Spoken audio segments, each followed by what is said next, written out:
E eu, pessoalmente, estou aqui hoje declarando publicamente o meu apoio ao senhor. Eu queria que a voz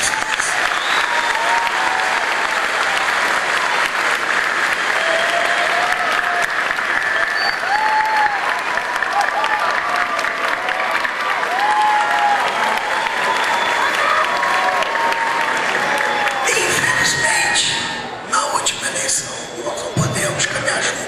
Mas agora nós vamos caminhar. Muito obrigado.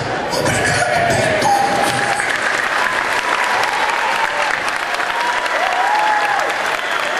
Bom dia, Mendes. Eu quero saudar o Rogério Riente,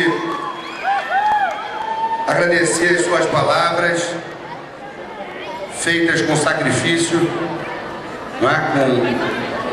Mas graças a Deus ele está bem, está se recuperando. Agora todos os seus auxiliares, sua mãe, sua esposa, toda a sua família, nosso vice-prefeito, todos têm que controlar e não deixar o Rogério Riente falar muito. E dá para trabalhar sem falar muito, faz bilhetinho para ele recuperar essa voz. Porque esse homem é fundamental aqui para mim, ele tem que estar recuperado, com a voz firme e trabalhando pelo município. Não adianta a gente se achar o rei da cocada preta, porque todos nós somos mortais, o lado de cima é que nos comanda, e nós temos que ter humildade e saber ouvir o outro.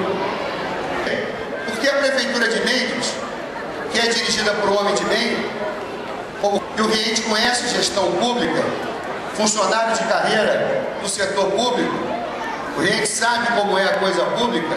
Mendes tem um orçamento de quanto por ano, Riente? 28 milhões. Qual é a tua capacidade de investimento por ano?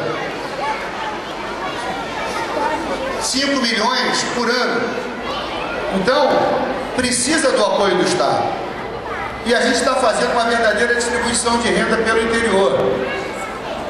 Né? Fala da saúde. Nós estamos repassando recursos para os hospitais. Vamos repassar recursos aqui para o Hospital de Mendes e para o apoio à saúde de Mendes, que é muito importante.